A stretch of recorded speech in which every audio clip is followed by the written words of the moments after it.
제가 그 이제 교회에 와서 이렇게 설교를 이제 하면서 이렇게 저희 집 사람이 그런 이야기를 했습니다. 당신 여기 와서 말씀 전할 때 좀 긴장해야 되겠더라고 이렇게 이야기를 하는 것입니다.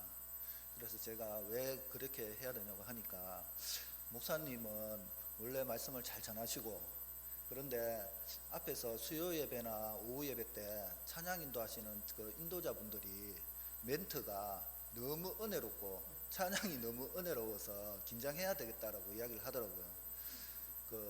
그래 제가 그래서 제가 그런 이야기를 했습니다. 그분들 혹시 무슨 멘트 학교에 졸업을 하신 분들 아닌가라고 하면서 속으로 그랬습니다. 아이고, 그래도 하나만 알고 둘은 모르는구나 그러면서, 그분들이 앞에서 찬양으로 이렇게 뜨겁게 인도해 주시고 이렇게 충만하게 해 주심으로 말미암아서 우리 성도들이 말씀을 받을 수 있는 그 마음밭이 좋은 밭이 된다라고 속으로 생각했습니다. 그 말을 내뱉었으면 또 이렇게 부부싸움이 일어날 수 있었을 텐데, 그래서 이 시간도 여러분들 찬양을 통해서 방금 이렇게 은혜 많이 받으신 줄 알고 말씀 받을 때 하나님의 음성으로만 받는 여러분들 되시기를 바랍니다.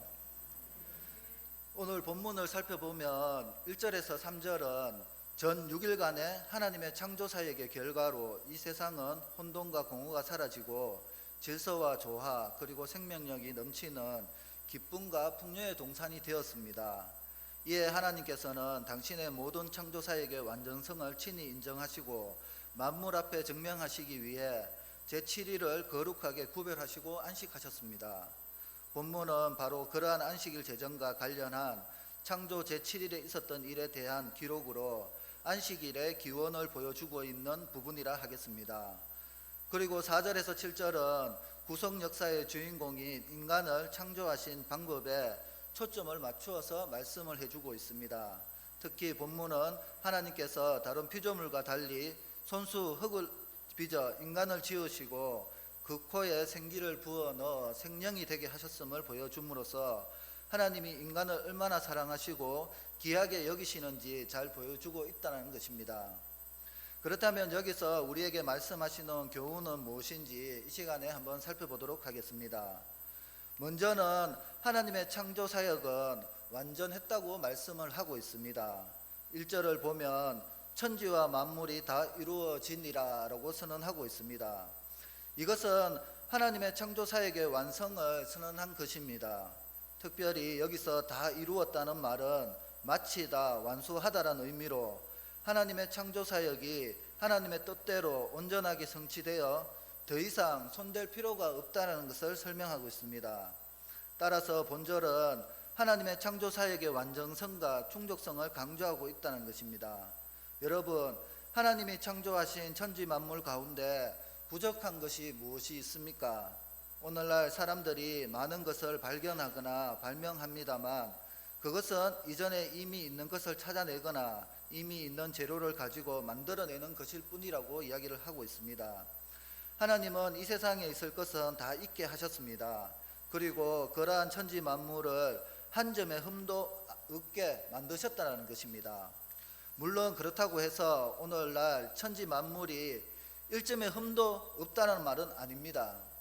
오늘날 자연계에는 기근, 태풍, 하산, 폭발, 지진, 기상이변 등 각종 재해들이 미치고 있습니다.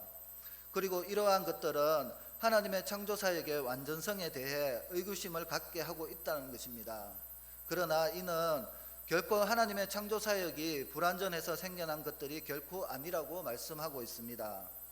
이러한 것들은 인간의 죄로 말미암아 세상에 죄가 유입되어 하나님의 피조물들이 그 본래의 모습을 상실했기 때문이라고 말씀하고 있습니다.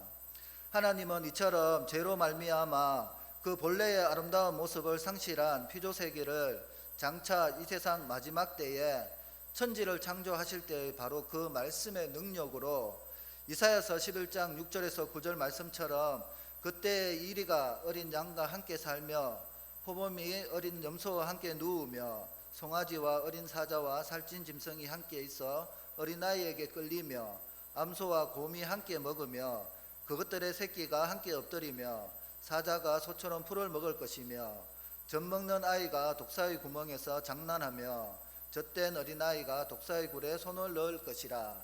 내 거룩한 산 모든 곳에서 해됨도 없고 상함도 없을 것이니 이는 물이 바다를 덮은 같이 여호와를 아는 지식이 세상에 충만할 것임이니라. 이 말씀처럼 다시금 회복하심으로 참으로 아름답고 아무런 흠도 없는 완전한 세상을 당신의 사랑하는 백성들에게 우리에게 주어 누리게 할 것이라는 것입니다. 한편 하나님의 창조사역은 단지 원창조에서뿐만 아니라 죄로 말미암아 죽은 인간의 영혼을 다시 살리는 재창조사역에서도 완전했다라고 말씀하고 있습니다. 요한복음 19장 30절을 보면 예수께서 신포도주를 받으신 후에 이르시되 다 이루었다 하시고 머리를 숙이니 영혼이 떠나가시니라. 성자 하나님으로서 원창조 당시 성부 하나님과 함께 창조사역에 동참하신 예수 그리스도께서는 십자가에서 죽으시면서 다 이루었다고 선언하셨습니다. 이것이 무엇을 의미하겠습니까? 이것은 바로 주님의 십자가 죽음으로써 죄로 말미암아 죽은 인류를 다시 살리는 재창조사역 곧 구속사역을 완수하셨음을 선포하신 것입니다. 이로써 인간은 구원을 얻기 위하여 자신이 무엇을 더 해야만 할 필요가 없게 되었다라는 것입니다. 인간은 단지 로마서 10장 9절 내가 만일 내 입으로 예수를 주로 시인하며 또 하나님께서 그를 죽은 자 가운데서 살리신 것을 내 마음에 믿으면 구원을 받으리라는 말씀처럼 구속자이신 예수 그리스도를 자신의 구주로 받아들이고 영접하고 믿기만 하면 되는 것입니다.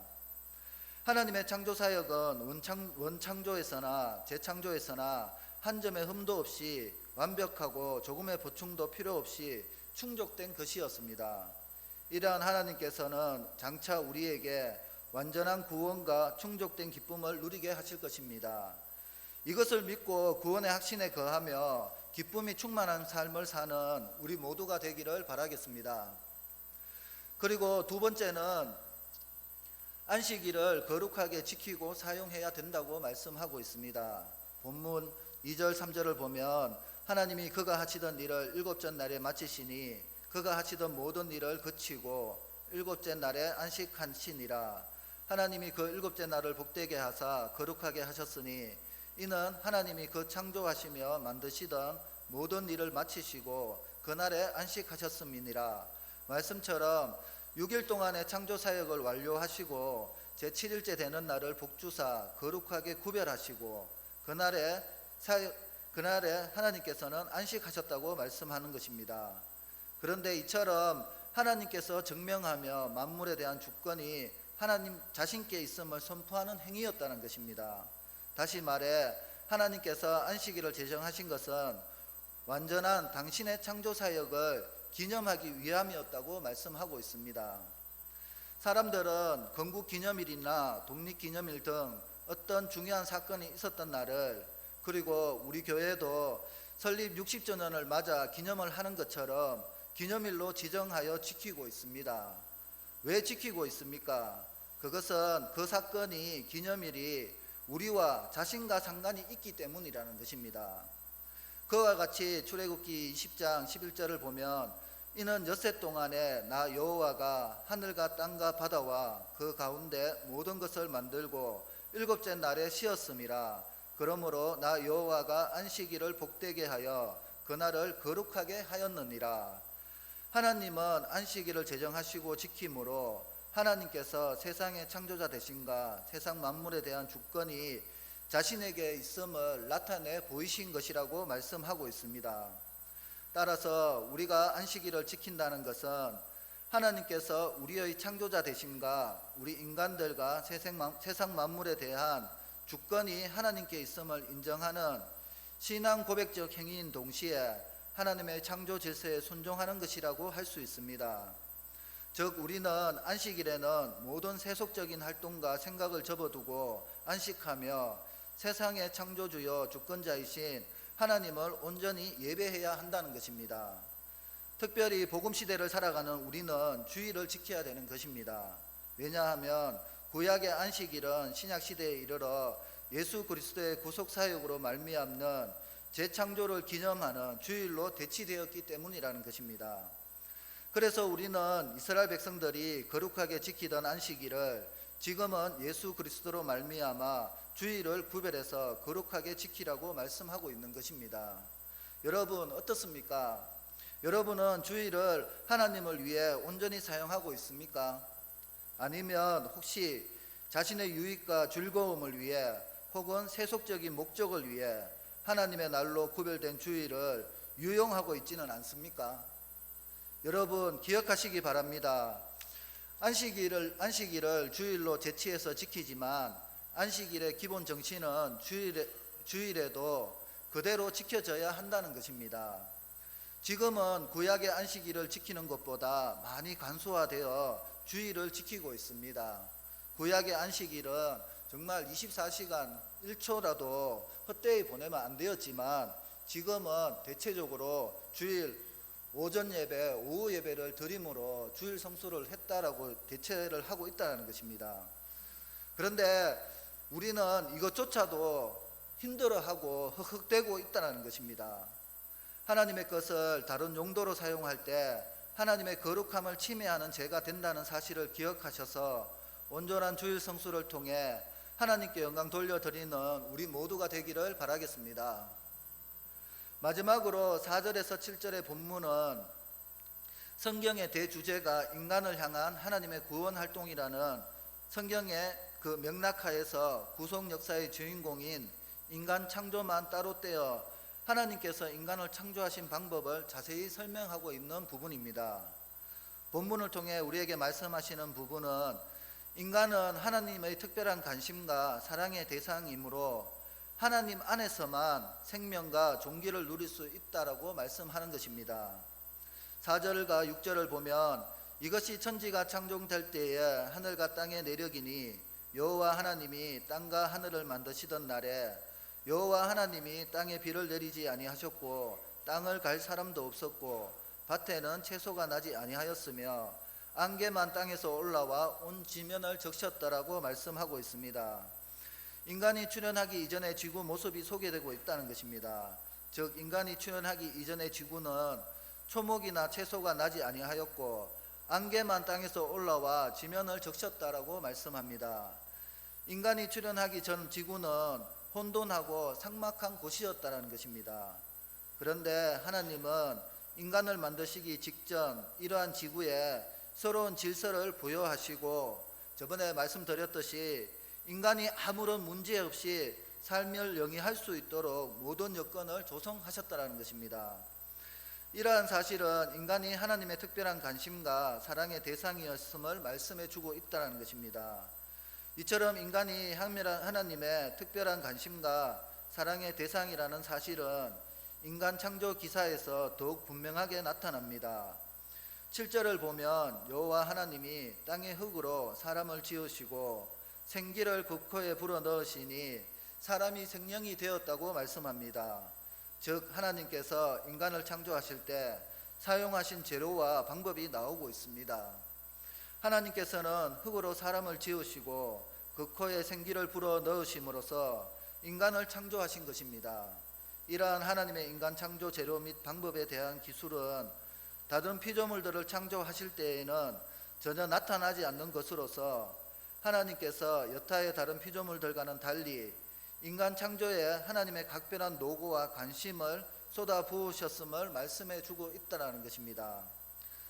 사실 창세기 1장 26절 27절에 보면 하나님이 이르시되 우리의 형상을 따라 우리의 모양대로 우리가 사람을 만들고 그들로 바다의 물고기와 하늘의 새와 가축과 온 땅에 기는 모든 것을 다스리게 하자 하시고 하나님이 자기 형상 곧 하나님의 형상대로 사람을 창조하시되 남자와 여자를 창조하시고 이 말씀처럼 이미 인간이 삼위 하나님의 논의를 거쳐서 하나님의 형상과 모양대로 창조되었다고 설명함으로써 인간이 하나님의 특별한 관심과 사랑의 대상이었음을 증명한 바 있다는 것입니다. 인간은 창조 이전과 창조의 과정에서부터 다른 피조물이 받아보지 못한 특별한 관심과 사랑을 받았습니다. 그리고 이러한 하나님의 특별한 관심과 사랑은 창세기 2장 27절 선악을 알게 하는 나무의 열매는 먹지 말라. 내가 먹는 날에는 반드시 죽으리라 하시니라. 말씀처럼 하나님으로 하여금 자신을 낮추어 인간과 언약을 맺게 하셨으며 인간의 범죄에도 불구하고 인간을 즉각적으로 멸망시키지 않게 하셨다는 것입니다. 또한 그것은 결국 인간을 죄에서 구원하기 위하여 당신의 독생자를 세상에 보내어 십자가에 못 박아 죽기까지 하였다는 것입니다. 성경은 하나님의 인간에 대한 이러한 특별한 관심과 사랑의 기록이라는 것입니다. 따라서 우리는 성경 어느 곳을 펴서 읽어보아도 인간에 대한 하나님의 특별한 관심과 진한 사랑을 발견할 수 있습니다.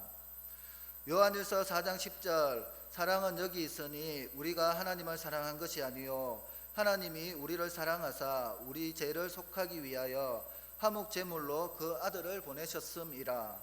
말씀처럼 우리는 하나님의 사랑의 대상으로 어떻게 살아야 되겠습니까? 하나님의 특별한 관심과 사랑에 보답하는 삶을 살아야 하지 않겠습니까? 진정 우리는 하나님의 말씀과 뜻에 순종함으로써 하나님의 특별한 관심과 사랑에 역행하지 않는 바른 삶을 살아야 한다는 것입니다. 그리고 또 7절에 보면 여호와 하나님이 땅의 흙으로 사람을 지으시고 생기를 그 코에 불어 넣으시니 사람이 생명이 되었다고 기록하고 있습니다. 여기서 생기란 호흡을 가리킵니다. 즉 흙으로 된 인간은 하나님이 그 코에 하나님의 생기 곧 생명의 숨결을 불어 넣으심으로써 비로소 살아 움직이는 생명체가 된 것이라고 말씀해 주고 있다는 것입니다. 이것은 우리에게 매우 중요한 교훈을 주고 있습니다. 그것은 인간은 다른 생명이 있는 피조물과 달리 하나님을 떠나서는 생명을 누릴 수 없다라는 것입니다. 왜냐하면 다른 피조물들은 그 생명이 육체와 함께 땅으로부터 나온 반면 인간의 생명은 직접 하나님으로부터 나왔기 때문이라고 설명해 주고 있다는 것입니다. 따라서 만일 우리가 하나님에게서 떠나거나 하나님께서 우리에게서 떠나시게 된다면 그리하여 우리 안에 하나님의 숨결 곧 생기가 없어진다면 우리는 생명 없는 한 줌의 흙으로 돌아가고 만다는 것을 너무나 잘 알고 있습니다. 그러한 의미에서 하나님은 인간들의 진정한 의미의 삶의 터전이라고 할 수 있다는 것입니다. 실로 하나님은 생명 있는 것들을 창조하실 때에 그들의 삶의 터전을 함께 해주셨습니다. 즉 물고기는 물을, 짐승들은 땅을, 새들은 공중을 그들의 삶의 터전으로 주신 것입니다. 마찬가지로 하나님은 자신의 품 안에 인간의 참 삶의 터전으로 주신 것입니다.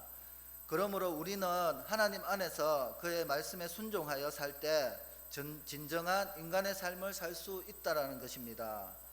그러한 의미에서 디모데전서 5장 6절의 말씀처럼 향락을 좋아하는 자는 살았으나 죽었느니라. 하나님 밖에 있는 자들은 비록 호흡은 하고 있으나 진정한 의미에서 살아있다고 할 수 없는 것입니다. 한편 흙으로 빚어져 마치 질그릇같이 비천한 존재에 불과했던 인간이 하나님께서 생기를 불어넣으심으로써 질그릇 이상의 생명 있는 특별한 존재가 되고 모든 피조물 중에 으뜸이 된 사실은 인간이 하나님 안에서만 존귀한 존재가 될 수 있었다는 것을 말씀해 주고 있다는 것입니다. 창세기 1장 24절 하나님이 이르시되 땅은 생물을 그 종류대로 내되 가축과 기는 것과 땅의 짐승을 그 종류대로 내라 하시니 그대로 되니라.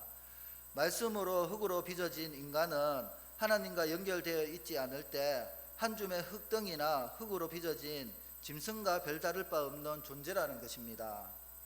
인간이 존귀한 것은 그 생명이 하나님으로부터 와서 하나님과 연결되어 있고 하나님의 형상대로 지음을 받았기 때문이라는 것입니다. 그러므로 우리는 참 생명을 누리고 인간으로서 존귀함을 누리기 위해서 요한일서 1장 3절 그의 신기한 능력으로 생명과 경건에 속한 모든 것을 우리에게 주셨으니 이는 자기의 영광과 덕으로서 우리를 부르신 이를 알므로 말미암음이라 말씀처럼 항상 하나님 안에 거하며 하나님과 말씀과 기도를 통하여 하나님과 밀접한 교제를 나누어야 하겠습니다. 그리고 우리의 생기가 우리의 몸에서 떠나면 우리는 한 줌의 흙이 될 수밖에 없다는 것입니다. 여기서 말하는 생기는 지금 신약시대에 와서는 바로 하나님의 말씀을 이야기합니다. 여러분들이나 저나 우리는 하나님의 말씀을 떠나서는 우리는 다 1초도 한순간도 살아갈 수 없다라고 이야기를 하는 것입니다. 여러분들이 너무나 잘 알고 있겠지만 마태복음 4장에 보면은 예수님이 시험을 받으시는 내용이 나옵니다. 그런데 거기에 보면은 예수님이 어떻게 승리를 하십니까? 바로 기록된 말씀으로 승리를 했다라고 이야기를 합니다. 그런데 여기서 우리에게 중요한 것은 한 가지가 더 있습니다. 여러분들이 그 말씀을 잘 묵상해 보면은 또 한 가지가 나옵니다. 무엇이냐 하면은 사단도 말씀으로, 기록된 말씀으로 우리를 유혹했다라는 것입니다. 그렇기 때문에 우리가 하나님 안에서 하나님 말씀에 붙들려서 하나님의 뜻이 무엇인지 분별할 수 있어야 된다는 것입니다. 그렇게 했을 때 예수님이 성령 안에서 승리하신 것처럼 성령 하나님께서 우리를 하나님의 뜻대로 잘 인도해 주실 것이라는 것입니다. 말씀을 정리하겠습니다. 여러분, 우리의 인생은 하나님 앞에서 티끌과 먼지와 같은 존재입니다. 실로 우리 인생은 하나님께 붙들린 바 되지 않으면 언제든지 티끌과 먼지처럼 날아갈 수밖에 없는 존재가 된다는 것입니다.